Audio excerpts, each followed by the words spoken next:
Sounds Get good. a little Yeah. get a There's little a there banter. you'll see how our, podcast goes. It's very chaotic. I'm here for the chaos. I'm all about the chaos. Yes. I love the Yeah, I chaos. The can only chaos is hear out of one headphone. Great, I love that for me. This is awesome. Okay. Well, one's better than zero. one It's true. one We'll is make it work. better than 0. I don't have my headphones at all, so I feel bad for everybody around me, I brought myself and a I meant to. giant cheese squishy today. Cool. Oh, that's so That's cute. good. This is Did my you name it? giant squishy. Name it queso. I have Queso. Okay, this is queso. little queso. My cheese squishy queso. Um, I always leave like my Kindle I have the at ebook, home. so I can't. I just hold up my Yeah. phone. Yeah. Exactly. Let me get my handy dandy. This is like my travel Kindle, and then I have my Kindle. What is it? Scribe, and that's my like Is that the one my you have a Kindle. pen for? Yep. Like, you have a pen for the Kindle Scribe? Oh, okay. Oh, so you can much more easily highlight and annotate Take notes Yes. and things. stuff. Mhm. Yeah.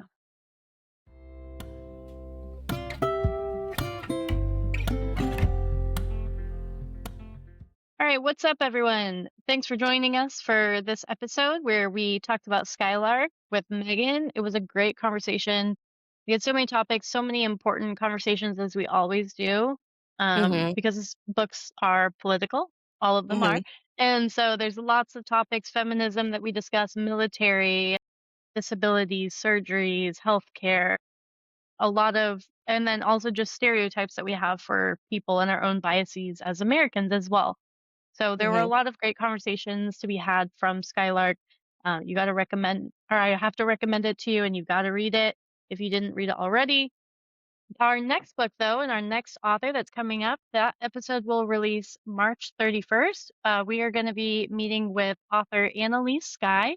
We're going to be reading and reviewing her book, The Curse of Orpheus. This is a Orpheus retelling from Roman Greek mythology.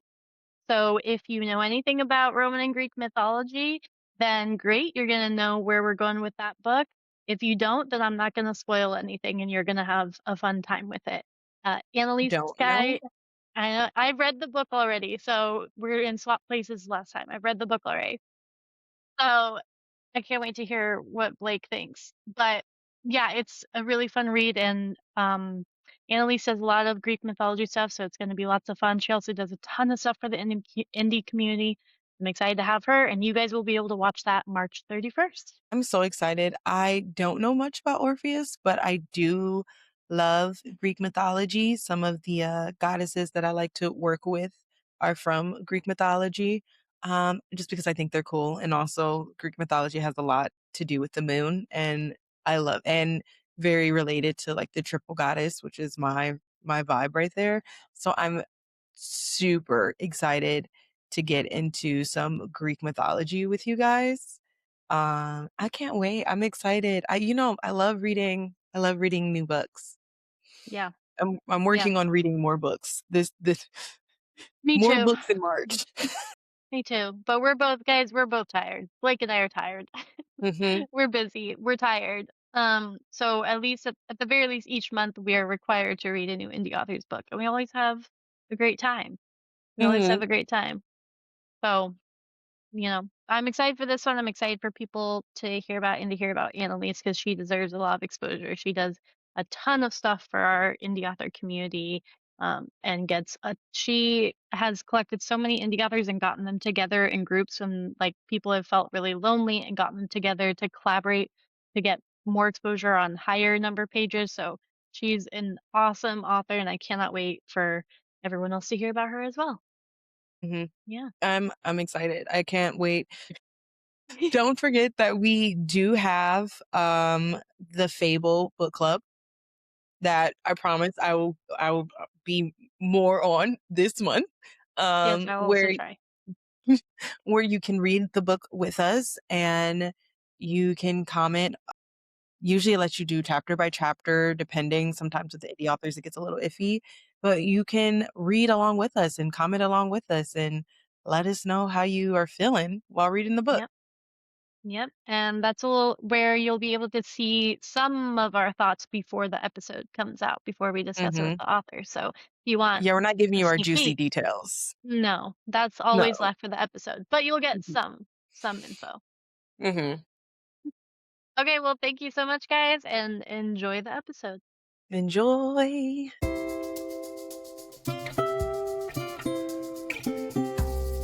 Welcome back, everyone, to Indie Ink Podcast. If you missed us last month, that is because I couldn't get my shit together because I was in the middle of moving, I also and couldn't get my shit schedules were together either. schedules Nor were could mixed I.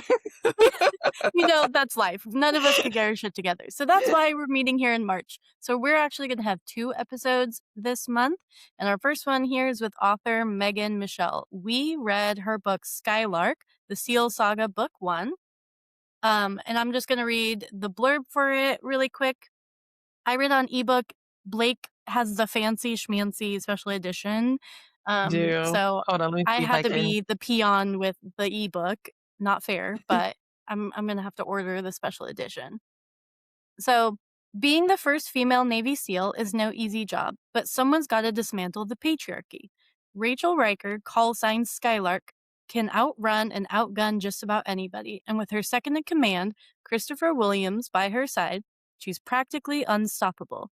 Christopher would follow Rachel to hell and back, or maybe just to the Middle East. When a top secret malware code is stolen from the CIA, Rachel and Christopher lead their SEAL team through the Middle East in an attempt to recover it. They both have their own reasons for fighting, but as the team gets closer to finding the stolen malware, Rachel discovers that the man they're looking for may be closer to her than she thinks. Will Rachel's obsession with completing their mission override her common sense and cause her to lose sight of what is really important? Keeping women and children safe from the oppressive patriarchy they're all living in?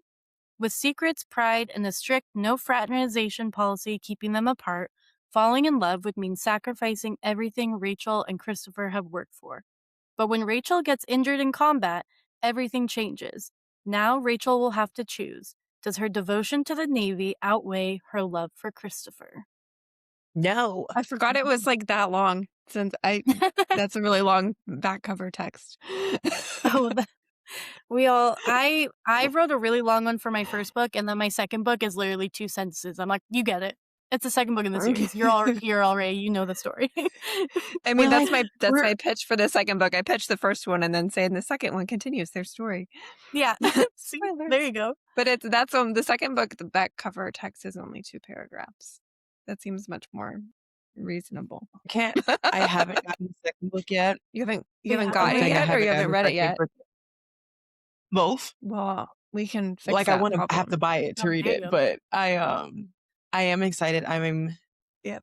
I got things that are going in my business, but things that I'm gonna kind of like round it out in my business as well, because I always still want to support indie authors. So, but I need updates. I I need updates. Well, which, this is the cover of the first one. Hang on. There we go. It's beautiful. It's She's probably like gorgeous. backwards That's for you so guys. pretty. Yes. So hi, like Kathleen said, I'm Megan Michelle. My first book is Skylark. And then the sequel is Born in Blood. So currently there's 2 books in this series. My editor has the third one in hand at the moment, doing a developmental edit, and the plan is for that to be out in November. The best place to find my books is on my website, which is www.megan-michelle.com. And that's where you get these pretty special editions with the sprayed edges, because these babies don't live on Amazon. But then also ebooks and audiobooks are also anywhere you can find those. Skylark is an audiobook. Born in Blood is getting recorded as an audiobook as we speak and should be done shortly. And then that'll be up Wait, it's an everywhere. audiobook? Yeah. Yeah, it's an audiobook. This one's of course, we gotta have the I love I audio. have that. to I love I audiobooks. I It's have to duet push this. narration. I have to push this to my book club now. Hold on. Where's my sticky notes? Because you know me, I'm always trying to like, I don't know what part of me is like this, but I'm always trying to like help people get seen. which And indie authors love. This is why we love you. Thank you. True. um but no, your books are so beautiful, and the fact that they're on audiobook, that's a hard feat for an indie author. Mine are not on audiobook, by the way. I tried to record my own audiobook once. Yeah, I would never. No, I did a signing last weekend, and I did like a reading of the first like scene of the book, and I just reading 2.5 pages out loud was enough for me. I cringe. I It's like, oh cringe my at god, my it's hard. own writing. I cringe at Yeah, my own writing all the time. I'm just like, it Okay, says what now? I'm not the only one then. It's hard. I mean, I just don't. I I'm don't just want to bad at hear it in reading my out loud voice. to begin with. Yeah, I just no matter what like, it is. so I was doing an audiobook podcast for a second for Carry Me Home, and it just got so overwhelming for me. And not I'm not good at doing other voices. I just don't have the desire. It's so hard. It takes a lot of like mental math. I really just want to read the Mhm. book. I miss the times where we didn't have to do different sounds. Like everybody was just Yeah. one person Yeah, reading. no, I got lucky. I connected with a narrator on Threads, and she has her own production company, and she hooked me up, and the rest is history. Mhm. So it ended up not costing how much I thought it was going to cost. Um, Do you because mind saying about around how much it ended up being for you? about $5,000, but it's also a 500-page book. So like what is that, like $10 a Yeah. page or something like that? They do it They per do it hour per, yeah, it's so for you can finished. go on ACX and find narrators and producers that'll do it, and the rate is about $200 to $400 an hour, depending on the narrator. And then I did duet narration, so there's like a little bit extra of a fee in there to kind of engineer and piece it all together, because there's a little bit more editing involved than just someone reading it. Yeah, Yeah. yeah, That I have heard Okay. of ACX. yeah. Yeah, that's what I use too. I have an audiobook and my second book is being made into an audiobook as well with duet narration. It's a lot of money. A It's lot a of lot money. of money. Yeah, Well, definitely. a lot of money, and also if you write fantasy books, I have like 50 pages of pronunciation guides for the narrators. I feel so bad for them Oh, because that's these a are not lot. real words. I made them up. They're not That's a real. lot. So, Yeah, These are I got lucky even that my female narrator has a military background, so she knows all the things.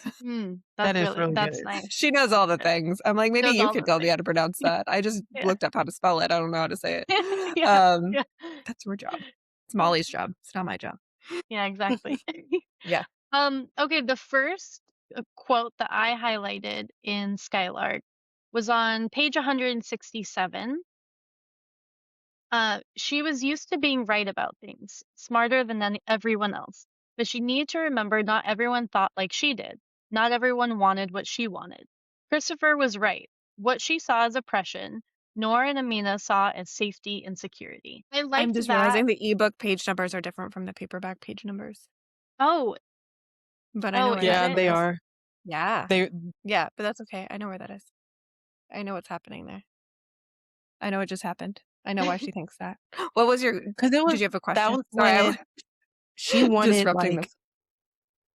because she was wanting to like liberate all so she like contextual. She goes out to Kabul They're in coast. Afghanistan. Okay.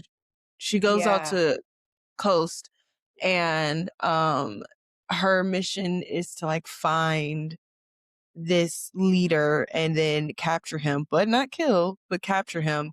But her like Mhm. real internal mission is to help liberate these women from these oppressive patriarchal systems. And if I Mhm. remember correctly, it was, she wanted to do that. And he's like, well, some people want that. And some people, Yeah. So that quote comes right after an incident with a group of women in the Middle East who hmm are married to some people in this terrorist faction that she's hunting down, right? And so there's an interaction between Rachel and these women where she's like, "Look, your husbands treat you terribly. This country treats you terribly. You don't have any rights. Like, help me find your husband. I can get you asylum in America." And they're like, "Why on earth would we want to do that? We're safe here. We have everything we need." And so that definition that Rachel has of safety and security and freedom is completely different from what another culture sees as safety, security, and freedom. Because in other parts of the world, other belief systems, other cultures, just even within the United States, we all have different perspectives on things. And so the women that she was talking to were saying, "Look, I have a roof over my head. I have a husband. He provides me with food. I can take care of my children. I can maintain my home. These are all the things that I want to be doing. And this is the right choice for me. Why would I want to go to America where then I have to, work 40 hours a week and do all of these things for myself and take care of my children? Like, how is that Mhm. better?" Um, so it's really just Which kind of kind of valid, highlighting that. right? I mean, either way is right or wrong, in my opinion. Mhm. You do you. But and that's the beauty of feminism, is that we get to choose. Mhm. But Yeah. we don't get to choose in all countries. There's women that are just that this is the one thing you can have. I This think looks weird on my also for for me reading the book, that happening in the beginning, it was very much a, oh, this is typical American, in the beginning stages of their life that aren't exposed, that don't understand how other countries and other people Mhm. work and understand life, to think, but America is your saving grace. And it's like, no, Yeah. you're asking me to give up my home, my country, my people, Mhm. my culture, my background, Family. my family, my friends, Yeah. everything for a country I know nothing about, to places Mhm. Yeah. that seems really large and very scary, that will Mhm. people will harass me and be scared of me there. Like, why would I possibly Yeah. wanna do that? That sounds worse. Yeah. I would But I Mhm. would from have a Rachel's lower quality of perspective, life if I went there. yeah, and from Um, Rachel's perspective, she's like, "But this is heaven." It's like, "No, no, it's not. yeah, Let's you tone won't be down the being abused by patriotism your here." husband. Yeah. But you know Well, what? okay, maybe. Ironically, it's not We have heaven though abusive for men here her too. either. Like in Yeah. her mind, it's better, but she's also fighting patriarchal societies within the military. And she's And within her always family of having to origin. prove herself, always having to do, and I Mhm. mean, like, I experience it all the time. I think it's like a big source of the anxiety I have currently is just like having to prove yourself and be and do. And so, I think that that's like her way of controlling what she can't control, like she can't control the patriarchal system that's happening within her own ecosystem, but she Yeah. can control this in someone else's ecosystem. Yeah, and I think she knows that America's not perfect, the military is not perfect, her family of origin, which is fairly conservative, isn't perfect. She's very aware of the patriarchy in the United States as well, and how that affects her personally, but it's like a less bad version in a way, because at least she has a choice that she can have a career. No one's forcing her to stay at home, because what she's seeing in the Middle East is these women aren't given a choice. Yeah. And that's the part that she's opposed to. Not that they're stay-at-home moms, but that they weren't given an option. Yeah. Right. Okay. So my one of my quotes, it's very military, like Uh-oh. pointed. It's at the beginning of the book. And it Okay. says there's a fine line between documenting injuries in order to qualify for disability in the future and documenting too much and getting pulled from the team. And that is Mhm. such a real statement. And it's a statement that like I hear people talk about all the time. Yeah. I'm in a position where luckily I'm getting ready to get out so I can kind of say more. But as I continue to go through therapy and I work through my therapy If you're and getting out, you need to say more so that you can get yeah, your disability but, that you. like, you realize just how detrimental that can be, though, is because in boot camp, you Mhm. are taught, like, survival against any other thing. So even if you're struggling, even if you're I did my PRT in boot camp sick with shin splints. Like, there's no, like, w ways you would have been like Girl, no, because there was no way no. there was no way I Oh was my going home, god. or, like, I was not getting Yeah. sent back. Like, I was Yeah. not staying at boot camp any longer. The experience was Mm-mm. pretty, like, traumatic for me. I know a lot of But people do it. there was a problem, right? Do I tell somebody about this? And if I tell somebody about this, then they might put me LLD, and then that Mhm. means that I might not be able to do the things I need to do to get out, or do I just suck it up, work through the pain, work through being really sick, and then figure it out, after I get out of there? And that Yeah. that resonated with me so much. Okay, Yeah. I have something to say about that, which is perfect. So when Blake first brought up this book to me, and that was about Navy SEALs, I was like, oh boy, because my brother was a Navy SEAL. Oh, wow. And he was a Navy SEAL in the era where Hell Week left you physically disabled for the rest of your life, where Yes. most of the stuff they used to do during Hell Week are now outlawed. So he Well, was they in the, say it is. they say it is. He was in the era of Hell Week where they used to chain you to the bottom of pools, and if you didn't unchain yourself in time, they would let you pass out and let your heart stop and then try to bring you back to life. We have photos of him, his legs. He had no skin on the inside of his legs because for the entire week they had to wear the same wetsuit and they had to sleep in them and they couldn't take them off. He had no skin on the inside of his legs. He has so much trauma from the training and then from serving as a Navy SEAL. For over a decade after he left, he wouldn't go in water. He he could only shower, he would not go in a bath, he would not touch the ocean, he would not touch a pool, a hot tub, or whatever, and Mm, he also got MRSA from during serving, and Mm. the Navy did not support any of the things and the disabilities that he took with him afterwards, and because while in the training, they're like, "Do not document it. You're not gonna be a Mhm. SEAL if you document it. You're not gonna E be with us. Why would you document it?" mm. Um, exactly. yeah, and so It's he had MRSA and was just there, just like it's yeah. crazy. I read a book that a SEAL wrote. Well, I mean, it seems to be just the thing. You get out of being a SEAL, you write a book. It's just what they do. 'Cause you're so quiet So for so long, there's you're like, "I gotta there's say so many. something." Yeah, and I mean, they're all really good, nonfiction kind of biographical things. But one was like, yeah, broke your hand and you just keep going because it's buds. And but It, that's like also, I mean, real life for a SEAL is you are out there hopefully with your team, maybe not. If your hand's broken, you still have to rescue those hostages. You still have to rescue that drowning person. You still have to get yourself and your team back to your ship or your base or wherever safely, and you might get stuck out I in a horrific environment for a week with really no supplies, and that's I mean, so they have done some changes to Hell Week, I've heard that as well, but they can't change it too much because that's kinda the whole point of the program, yeah. Some of it, I sadly. think, Yeah, some some of of it. it. I think some of the stuff he went through was purposeful torture, like The when they made chaining him you to peel the his bottom of dead a skin off. pool is a little bit, Well, until let you me tell pass you, out is a little bit extreme, for in boot sure. camp, you have, like, this, it's a trust exercise, right?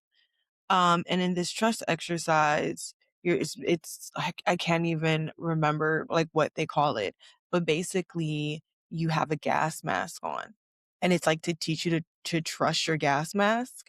And then you have the gas mask on and you get into the room and they up the gas and they have you all in lines. And then the first line comes up and one by one they tell you to take your gas mask and you have to like cup because everything just pours out of you. And, like, that is part of boot camp. And they say that they do it so that you can learn to trust your gas mask, but I think if you put me in a room full of pumping gas and, I'm not crying, I trust it. And what they do with leadership is they made them go twice. And Yeah, then it's right like you before I the did gas mine, mask, but also to trust the person telling you to put it on and off. but to honestly, it's just a way to, because I don't know how much I can say, but the point of it is to break you down. Yeah, it's psychological. It's Yes, psychological. the point of it is to They're break you taking down. humans and turning them into either leaders or followers. And even the leaders, even the officers, they've got to follow someone, right? Because it's a hierarchy Mhm, and that's how it's built and that's how it's structured. And that's the inherent patriarchy of the system. Patriarchies are always hierarchical. mhm. Matriarchies are not. Yeah. So, Right. It's Yeah. just anyways, but yes, that was one of the things that I was like, "Ooh, Kathleen, do you you have can't say it. another I can quote?" say it. They're trying to break you. They're trying to turn you into little sheep so you No, follow I'm present. orders. Um, Um, and like you have to trust the person giving you the orders, right? Hopefully. Yeah. yeah. So I have a next quote. This is a long one, and I would like to read the whole thing because I have a lot to say about it, and I cannot Mhm, wait to hear what you have to say Oh about my it, gosh. Megan. I'm so excited. Okay. I will not now nor ever be going to church or participating in any sort of organization that promotes the subjugation of women. Then we skip down a bit. First Timothy 2:11 through 15 states, "A woman should learn in quietness and full submission. Do Mhm. not permit a woman to teach or to assume authority over a man. She must be quiet.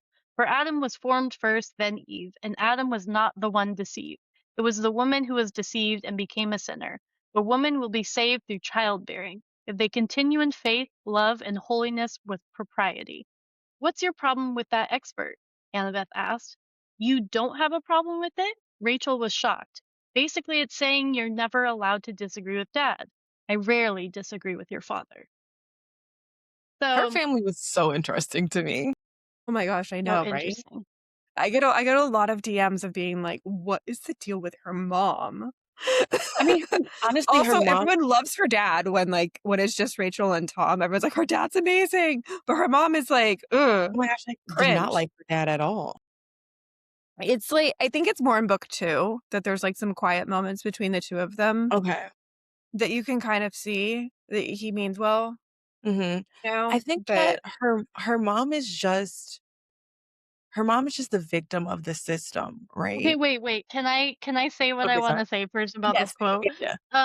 Okay, so I broke it up into those two parts because how she first explains like I'm never going to go to an organization that promotes the subjugation of women. And then she Mhm, quotes this long Bible verse. And the very next thing is her mother is just saying, "Okay, like what's the problem?" And then she's like, "What do you mean? Why don't you have a problem?" And her mom just goes, "I rarely disagree with your father." And that answer was, um, oh my god, that answer was, Jesus Christ, I know so many people and I grew up in that situation where when you just want like a truthful or direct answer, like, okay, why don't you have an issue with it? It's immediately swept under with, "I rarely disagree with your father." And that's what you've been taught to say. It's like, mhm, look at the patriarchal system working in place through this woman right now before our own eyes. When her daughter is pleading with her, saying, "Look at how awful this is. Do you want me to be treated like that?" And instead of her mhm, answering, she just goes, "I rarely disagree with your father." And then on the next page, like continues with being, every time when she wants Rachel to stop talking and she turns to Tom. He goes, "Tom, make her stop. Tom, make her stop. Tom, make her stop." I was like, "Oh, I'm getting riled up right now. I'm getting angry with it." I have seen this happen so many times. And she's begging this woman in front of her to be a woman with me and talk as two human Mhm. beings. And she refuses to engage in it because she has been taught for so long, for her whole life, that that is not what she should do. She should refer to the man. "There's a man here, so therefore I should not be speaking. I'm going to hand it over to him. And you shouldn't be speaking either," and tries to silence her over and over again. And Yeah. I really love the way that you wrote that scene and where every time she refers to Tom, how she's still looking at Rachel, but she says Tom. Um, and then Rachel just completely ignores it. She's like, "Nope, nope, I'm speaking. Look, like, listen to Mhm. me. I'm the one speaking to you right now." I really like that. So what was your thought process in writing that? So, I also grew up, in the church and experienced similar things. I went to Catholic school and then I went to Christian school, like the whole gamut of Jesus. And I started arguing with the priest at my Catholic school when I was like 8. So I was like, this doesn't make sense to me. Why do Mhm. I have to do what a man says just because 'cause they're a man? Like, hi, looking around my class, I was like, "These boys are not it. They're kinda dumb. You want me to defer to them? I don't think so. No." So I kinda caught on to that a little bit earlier than most children, maybe, I don't know. And just kind of seeing how that plays out and, like, and then knowing what I know in my head about the backstory of Tom and Annabeth and Rachel and their whole family and,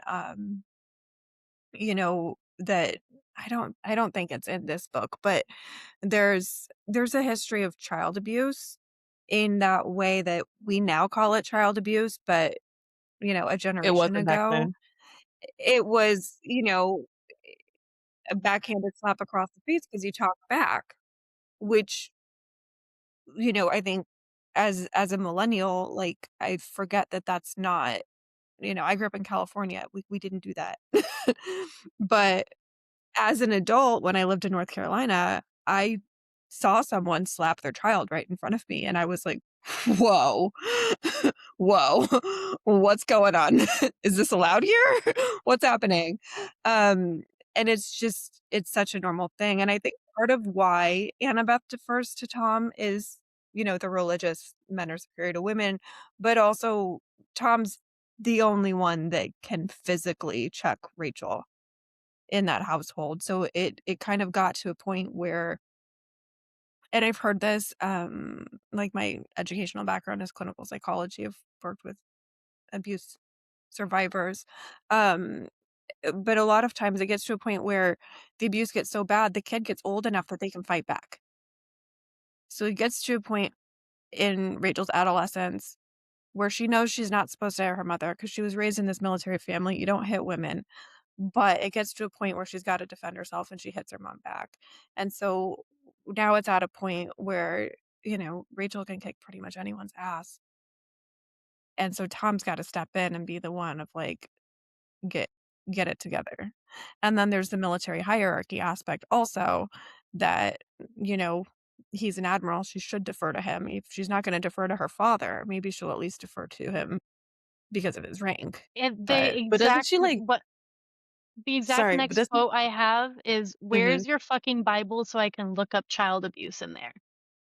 And that yeah, love that. yeah. I'm gonna have a different opinion. Mhm. So my background also is psychology, and I have grew up in not necessarily the best household at times. And one of the it's frustrating to watch her like goat her mom in this way and like go at her because her mom, like all of the people that she's saving in Coast that she's working so hard to do, her mom Mhm. is just like them. Her Yep. mom, like I said, her mom is a victim of the system. And like I understand the like frustration of you because let me me and my dad just had this conversation the other day. My mom, my dad, and my brother all are religious in some aspect, believe in God, and I'm the exact opposite of that entirely, right?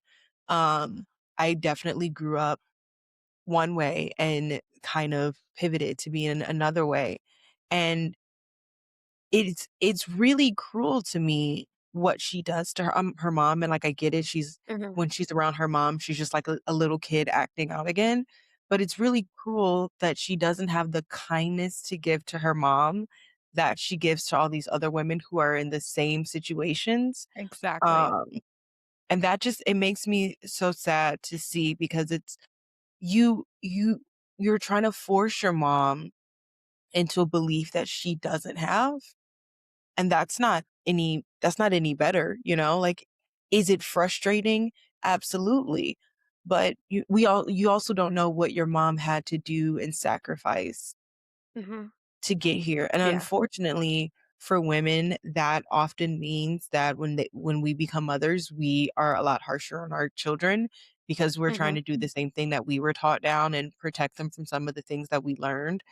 And it doesn't read well, especially as time grows and we learn more, psychology advances and we're more aware.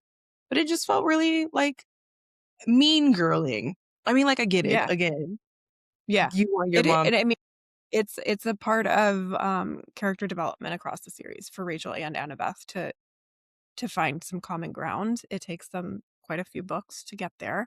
But Annabeth definitely is a victim of the system. She's a victim of, what she was indoctrinated to believe, the culture she was raised in, the environment she was raised in, the abuse that she suffered as a child. Mhm, Um, and I think a lot of times, even as adult children, a lot of people, especially, if they've really been through it and they're really feeling it, like for Rachel in her situation, she's like, why could my mom just never love me? Right. And she gets so triggered by her mother, mhm. obviously, that she can't. That's her blind spot, because she can see it with everyone else. She's great with Yeah, everyone else. But when she's with her mom, she's like, why can't you just love me? Why does it have to be so hard? Like, why are you like this? And eventually she'll get there. I promise. yeah. You'll get there. Well, I But mean, I think also, so I'm a therapist. I'm also getting my PhD in clinical psych psychology, majors. and Yay. my focus in my PhD is social emotional learning in child development ages who have struggled with abuse. Mhm, And what her mother did in this situation is stonewalling. I'm sure we've all heard Yeah. of stonewalling. And mhm. she also uses the white wall method, where she won't give her anything of being a human. She's just a white Mhm. wall for Rachel to Yep. throw paint at the canvas. I Mhm. Yeah. think it's different for Rachel to see the other women who do not impact her life. Their choices did not change the outcome of Rachel's life. Her mother's choices directly impacted and Change. harmed Yeah. her. And they Yeah. continue to harm her even as an adult, which they will Mhm. until Rachel seeks help, her mom seeks help. There's a Yes. lot of people that need help in that book. Yes. Seeking help in the um, Like all of military? them. Never. How dare never. you? You would But never. I, as somebody who works with trauma patients every day, I was really proud of Rachel for that. I was really Mhm. proud of her for saying the things, regardless of if they were digestible or not, of saying the Mhm, things she had wanted to say for a really long time. Because Mhm. as a parent, it is your job to take that in. It is your job to I'm hear the things mhm, that the feelings your children have about the way you treated them. mhm. She doesn't need to agree with it, and as we clearly saw, she did not agree She with does it. not. She does not agree with it, but it is her, at bare minimum, responsibility to understand the impact that she had on her child. Yeah. Mhm. And at the very least, what I was also proud of her mom for was sitting there.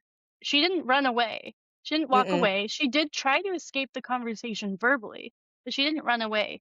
And so that was what I loved about that situation. And what I was going to say about the quote is, it's two different perspectives of women finding feminism in different ways, where Mhm, one is finding feminism and finding her voice again, her autonomy, her like self-assurance and self-actualization, to be able to tell the people who harmed her, you harmed me, this is why you harmed me. And for her mother, who was a victim of that same system, to say, I don't actually need to engage in this conversation with you fully. I know that little amount of my autonomy, so I am Yeah. going to relinquish that control right here. And I which, love Yeah. that they both were doing it from different sides of the spectrum there. yeah. Mhm. I will say also to your point, like, I agree with you. I think that my anger, not anger, but my, like, is more towards, like, wanting Rachel to, like, get it, see it, and, like, let it go because it's only gonna this is coming from, like, That's not in her nature. I know, but this is coming from, like, really personal, like, a personal thing, is that I also the same way I've had to, like, suck up some really hard stuff within my family and be like, "All right, you gotta find a way to find your autonomy in it, but and, let it go." So that's kind of my frustrating thing in that sense. But to what you said about how her mom stayed, it's an interesting thought that makes me think of, like, her mom can't find a way to be emotionally available, but she was still physically available. That was the best that Yes, she could do. And right. Yeah. her mom didn't, like, nip at her and go at her. I mean, she made little snide comments A about little bit, dresses or but whatever.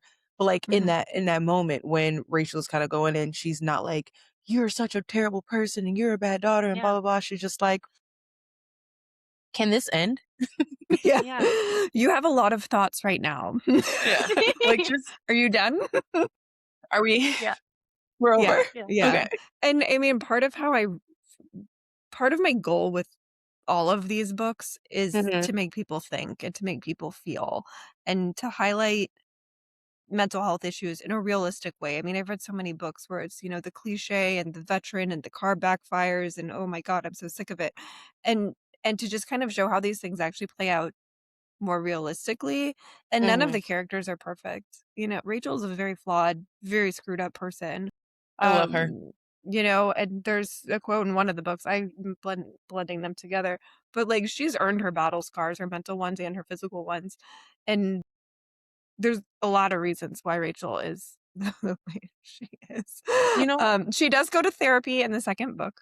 okay, So I that love Yay! I love that for her. Yay! But yeah, progress is made. There's speaking therapy of happening. battle scars, if I may kind of jump off of the quotes for like 5 Yeah. seconds. Sure.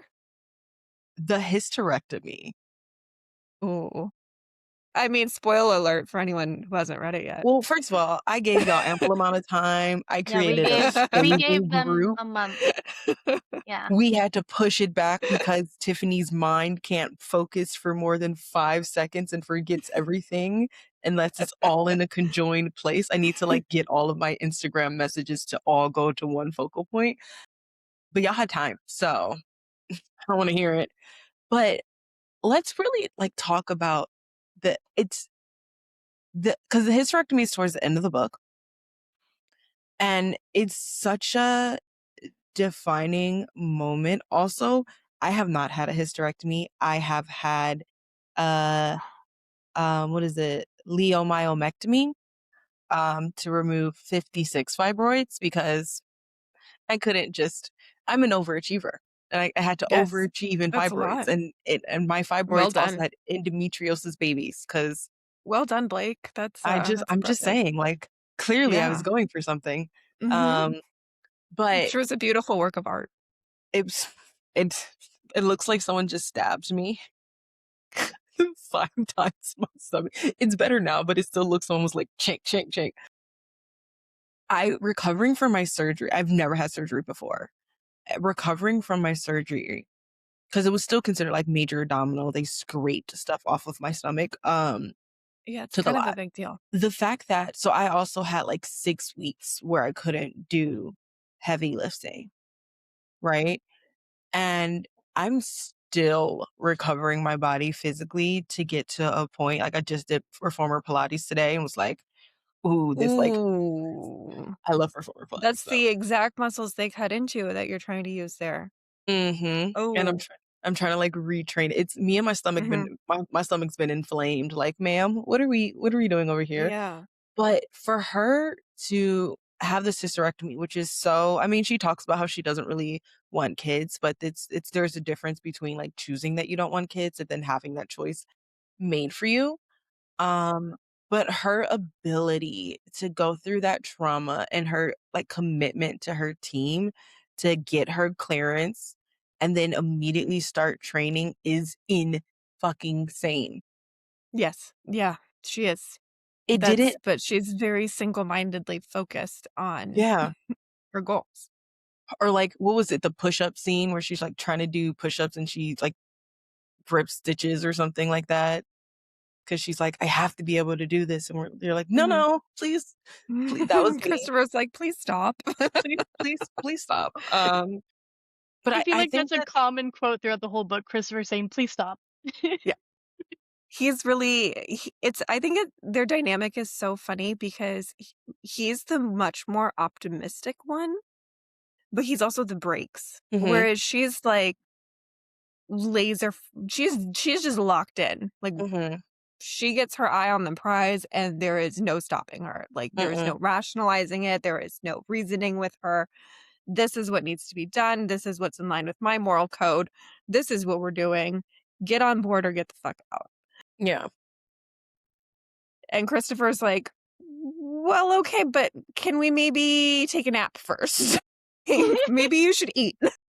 maybe you will be less violent if you have a snack. Yeah. The man I need in my life. I just told my dad this. I Right? was like, "Dad, I don't need a boyfriend for a boyfriend. I need a boyfriend to remind me to eat food." There I don't know how spicy we can get on here, but there's people who do that. Oh, true. True. We can just explore the lovely world of BDSM together. Blake, you can just get a dom and they will literally text you when it's time to eat. Well, you know what? I could. They will even tell you what to eat. You could I It's an even I option. It's a thing that you you can could even do. get paid for them I'm to gonna want to tell you choose what to not eat. to comment on how far into that world I have been in. But I will say that I did have a person Blake at one pleads the point fifth. in time in my life that did make me okay. I'm just gonna Yeah. Ooh. Yeah, no. I would just wanted to make sure that you're Mhm. aware of your options. I feel it's my Oh, duty as the romance I'm author to make sure that you're aware of all of your I options. to be clear, I'm such like side note, I'm such a dominant person, but I love a person who can make me do things. It Yep. Yep. Mhm. just gonna Yep.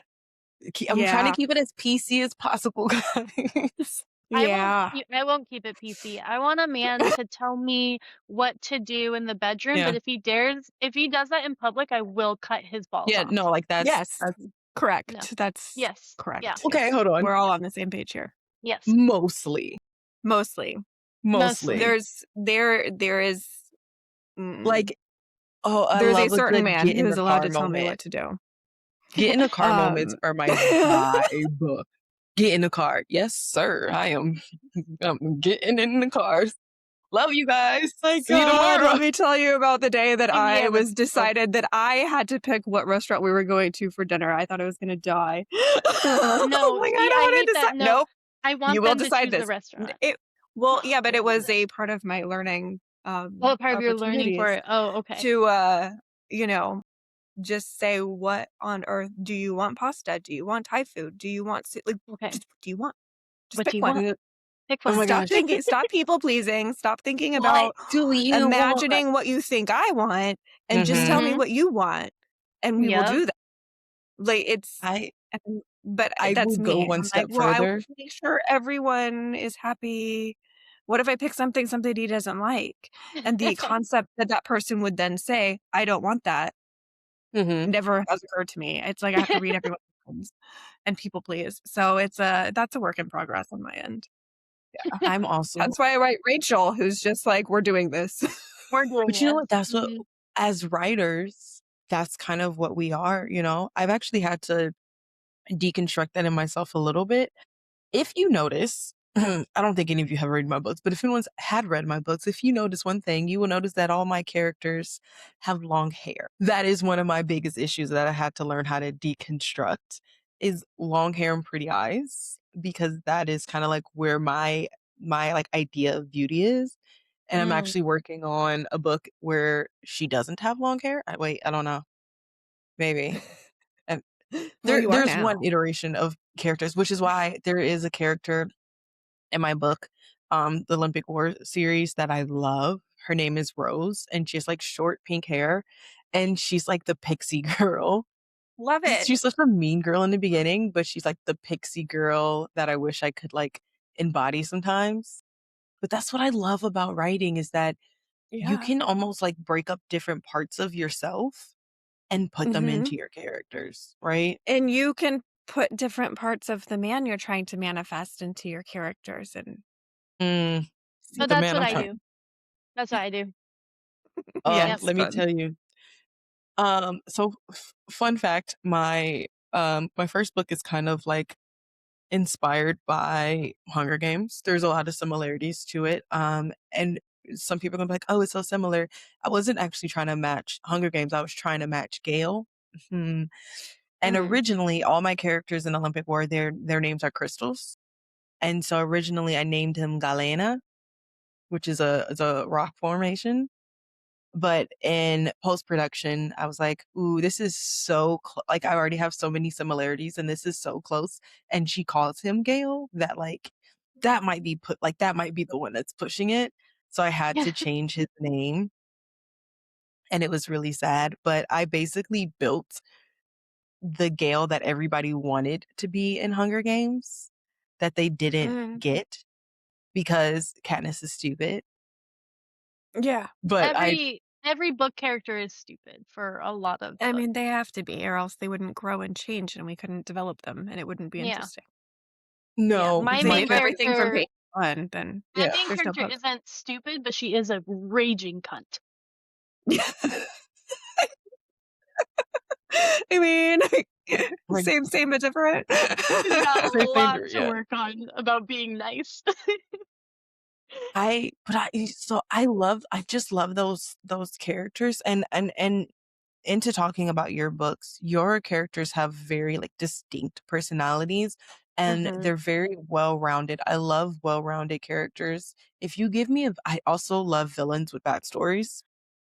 If you just give me Mhm, kind of like a villain, and that's another thing you kind of that does well is I cannot remember his name that they're looking for, but he also has a backstory that connects with Rachel.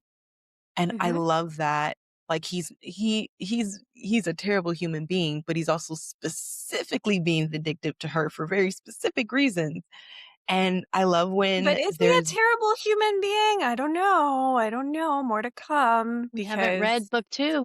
you haven't read oh my book god 2 yet, but there's a whole thing in book 2 where Rachel argues with her dad. Rachel's drunk arguing with her dad, which is even funnier to me. He, like, actually, like, picks up the whiskey and moves it away from her because he's just so like, "Can you please be done now?" But she points out, history is written by the victor, and so whoever we're saying is the good guy in any war is the person who won because they're the ones telling the story. But both Mhm, sides are entering a conflict thinking that they are right. And both this might be like the 4 Libra placements in my natal chart, but you know, no one's inherently evil. mhm, No one's inherently completely 100% incorrect. Everyone has a valid point. Everyone has a valid thought, a valid belief, a valid feeling.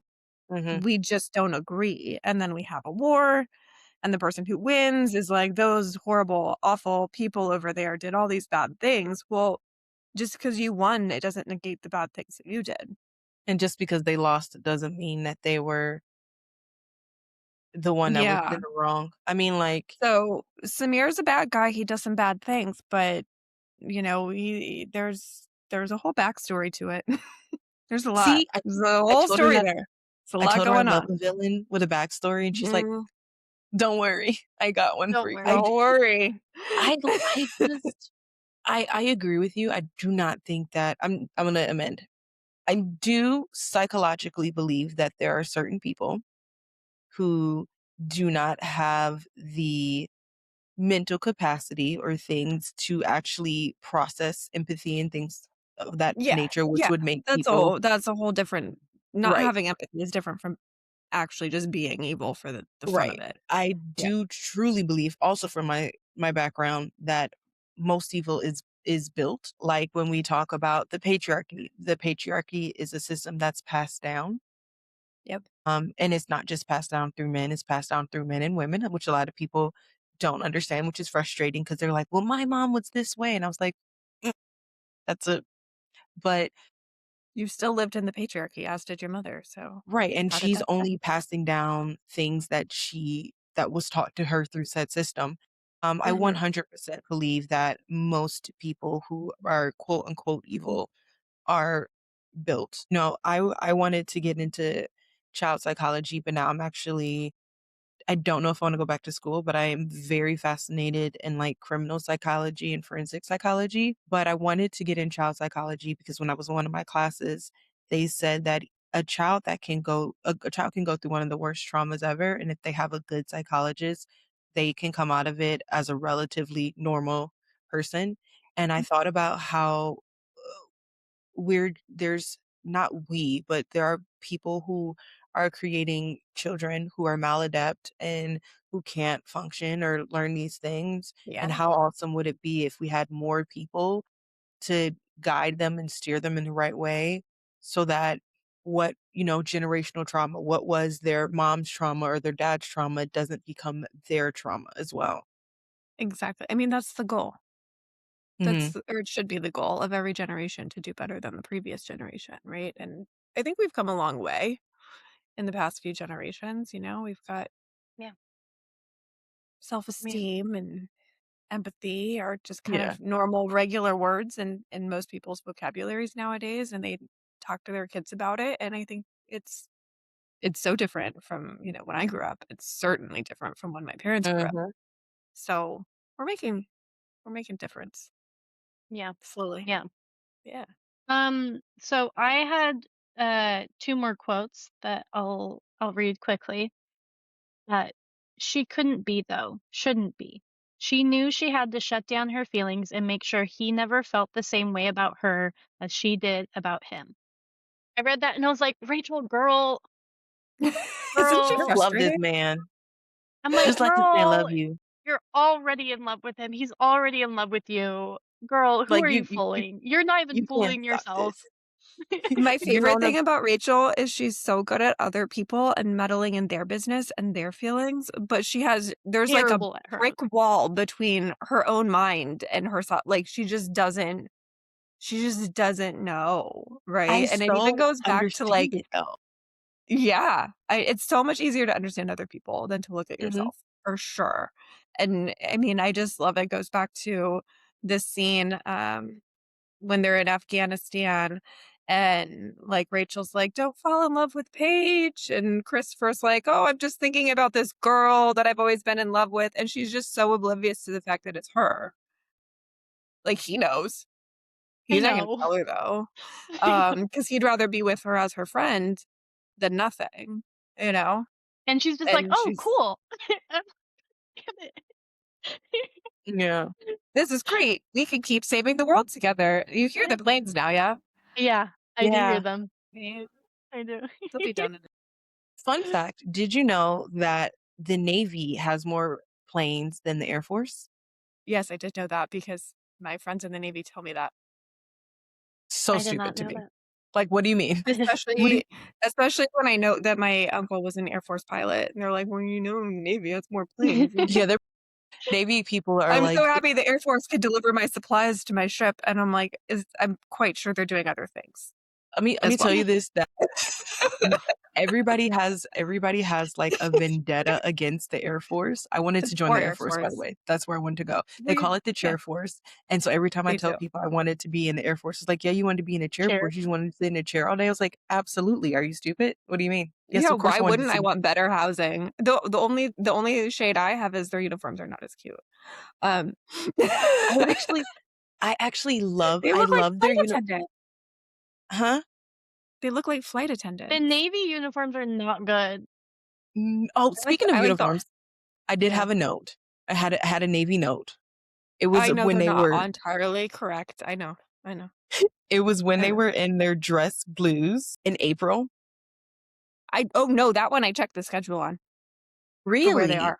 I checked the schedule, I checked the latitude and the longitude. Yep, I checked the schedule on that one.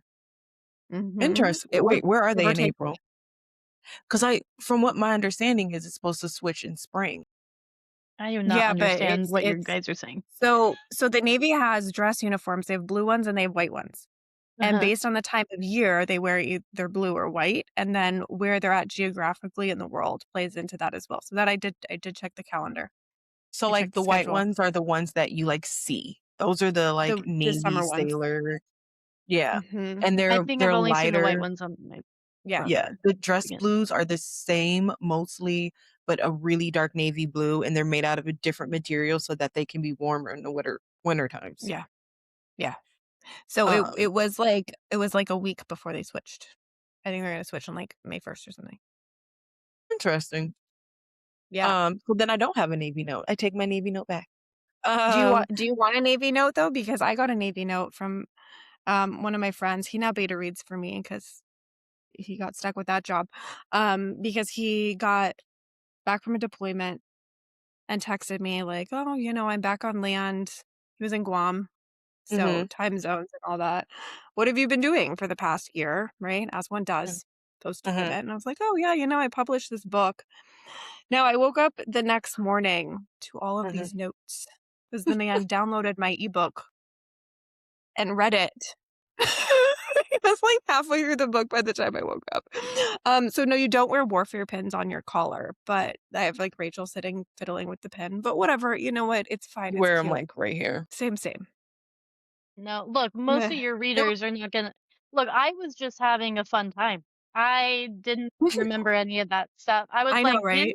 pins, and Well, there's he potions. likes to argue with me about it, which is adorable. Cause well, he's trying to help. He's helping. And a lot of his feedback I do take very seriously, and, like, he's helped me with a lot of details, but then sometimes I just look at him and I'm like, "So, this is a world where the Navy is run by a woman, and that woman is controlled by me.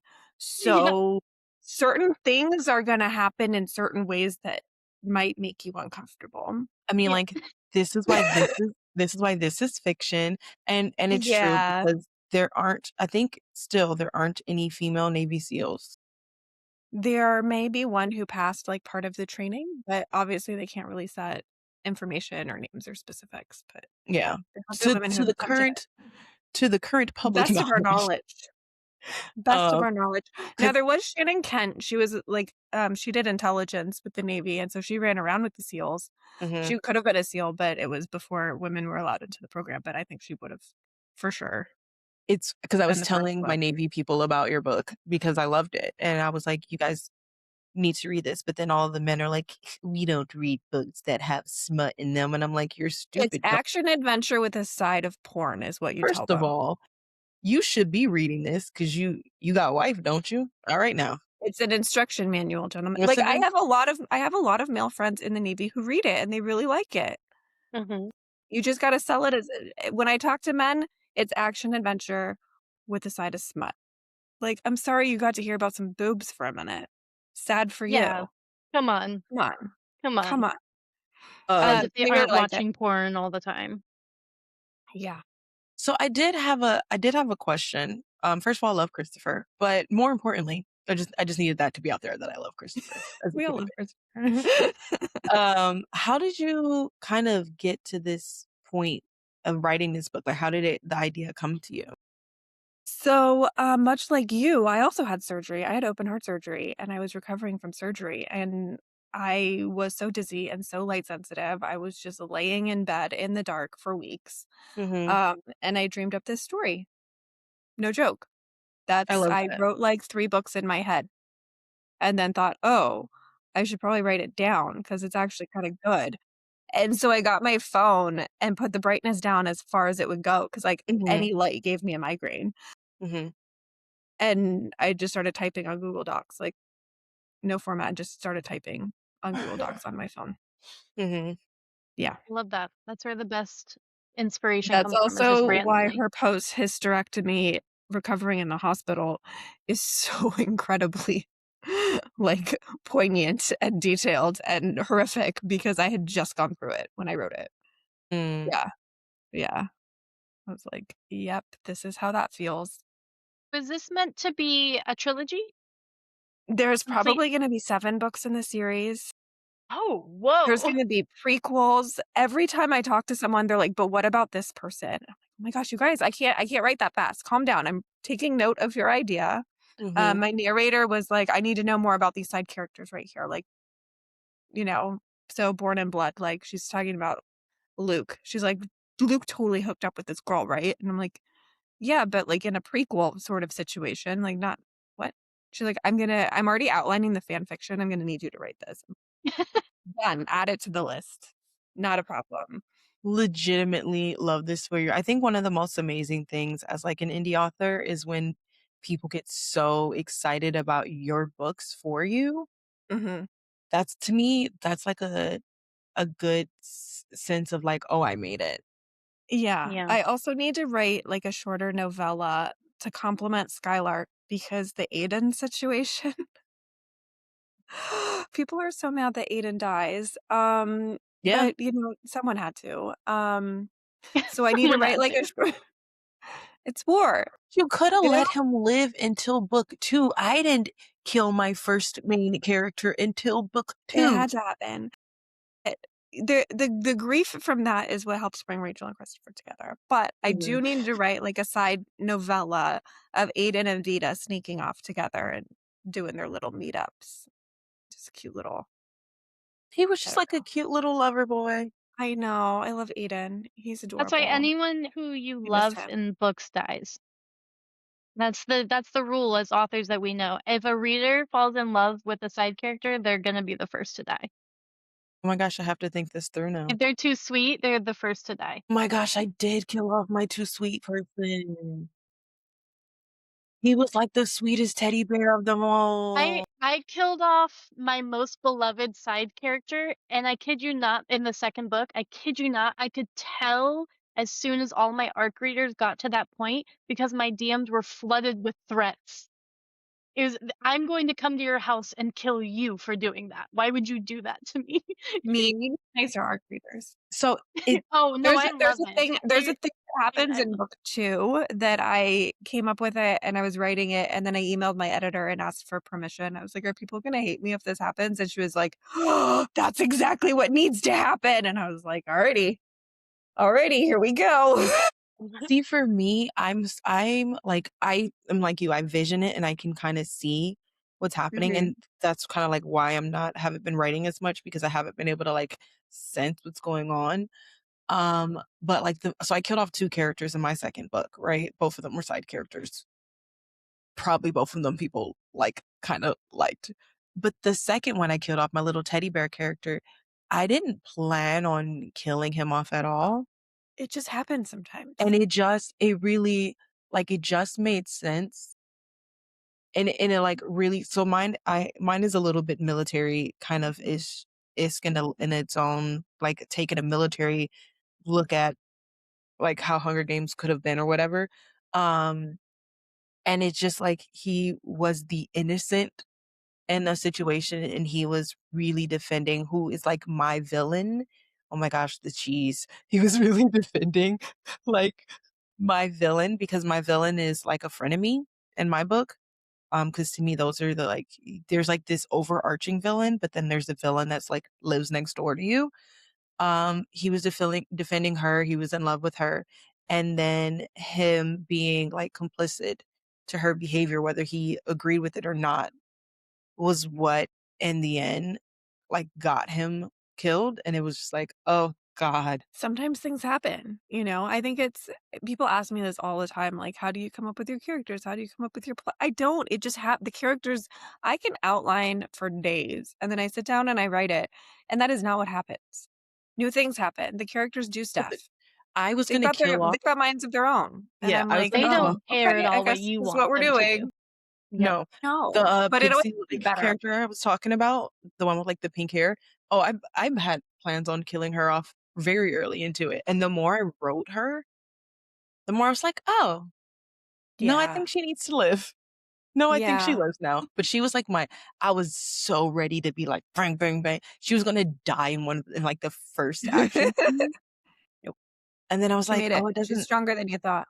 it doesn't feel like she's not, but she's because I love her because she's kind of like the opposite, but not the opposite of my main character. So she is from a big family. She's fortunate. She's girly. She's all the things. And it like points a mirror to my other character.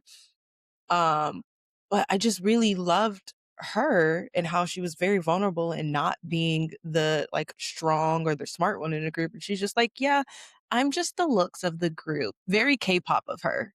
I'm just the looks of the group. And So that's okay cute. with me. That's But no, so you're right. Like the writing just you think you know what you're gonna write, but and then it all changes. yeah. Yeah. Well, this has been a great conversation, Megan. Thank you so much for joining us. Yeah, I know thanks for having me. our episodes Thank go you. all over the place, but that's sort of what it is because when we care about the authors and their books, we're like, wait, but what about this? I want to talk about this. Mhm. And Yeah. so Yeah. thank you for letting us do that with Of you. course. So for everyone watching, if you didn't read along with us or Substack, fuck you. Shame. Now you can make up for it by purchasing Megan's book Skylark and the sequel Mhm. to it, which are available on Amazon. Where else? On my website is where you get the pretty ones. What's the So name of it's your website? www.meganmichelle.com.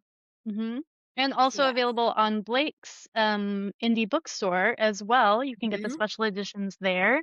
Yes. I read the ebook version, but you can get the special editions, And the the audiobook. and the audiobook, which is in duet narration, and go support that because it costs a lot of money. So go purchase that. Um, And it's really good. It's Megan, really well done. where can they find you on social media? What are your social media So handles? my Instagram is Megan_Michelle_storytelling. And I'm on TikTok, but I don't really know how to use it, so I don't know what my I don't know what my TikTok is. You sound just like Kathleen. Kathleen's like, "I'm just there." It is, hang on, I'm checking. Megan_Michelle_PhD. And I have an ambition to use my TikTok more. What is your Look, PhD I in? aspire. Palliative care. I designed a psychotherapy intervention for parentally bereaved children Mm, Nice. that Nice. no one cares about and no one wants to fund and no one wants to No one implement. I'm no one wants to Very fund my expensive. stuff either. Yeah, it's all just oh, very expensive.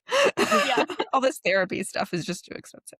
It's no No one one wants wants to fund. I'm trying to get like I have Substack subscribers and they're like $5 a month to subscribe. And I'm Mhm. like, support an indie author's dream. Yeah, Just pay $5 to support my exactly. life.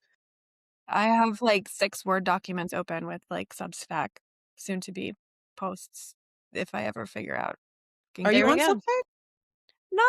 No, I aspire to do these things, Blake. I don't have the time. Well, I will say, I'm as trying. a positive to Substack, they just now allowed on their app because originally you could only write like notes on the app. You couldn't write full articles. They've now allowed you to be able to write full articles, so you can write on the go Love it. from your like how you wrote your book. You can write straight from Yep. your phone. Yeah. So it's gonna happen. I just haven't done it yet. Yeah. I'll let There you we know. go. So Yeah. yeah, Okay. everyone go buy Megan's books. I'm gonna have to read the second one because unfortunately you left us on a cliffhanger that And was The really cliffhangers. second one upsetting. also ends on a cliffhanger, and my mom yelled at me for it. Okay, Yeah, I'm gonna yell at I'm you gonna too. How dare you? How so dare Megan, you? I'll catch you when a third book comes out. The third book comes out in November. Okay. You'll catch me if you Megan, let me look me in my face. You Mhm. leave me on a cliffhanger on a third book. And look, I like a little open ending, right? I'm Yeah. okay with an Yeah. open ending. The cliffhanger for book 2 is a little brutal, If you do Okay. anything to as my mother Christopher, I pointed out. will riot. Nothing Yeah. will happen to Christopher. No. So as I told my mom, it's marketed as romance for the most part. There is a happily ever after. There's always happy endings. I like saying happy endings because of the Yeah, yeah, euphemism. yeah, yeah. Christopher and Rachel will always be okay. I promise. Okay, good. Good. There's gonna be Okay, good. lots of bumps, but they will always be okay. Okay, That is good. Everyone no, else, however. that's fine. I'm okay. That's why you make side characters. That's the whole point Oh of having a no. side character. Yeah. Yeah. So lots to come. Okay, well, thank you so much for joining us. Thanks for I had having a me. great time. Mhm. What a wonderful book and experience. I learned a lot. Yeah, everyone go check out her social media as well. I'm gonna go and follow you, find you on social media, Yeah. and get Perfect. connected there. And Thank also, you. before you leave, I'd like to make you aware of something to invite you if you'd like to join. Since this is such like, there's a lot of feminist stuff within this book. Sorry. I Um, knew you were uh, going to.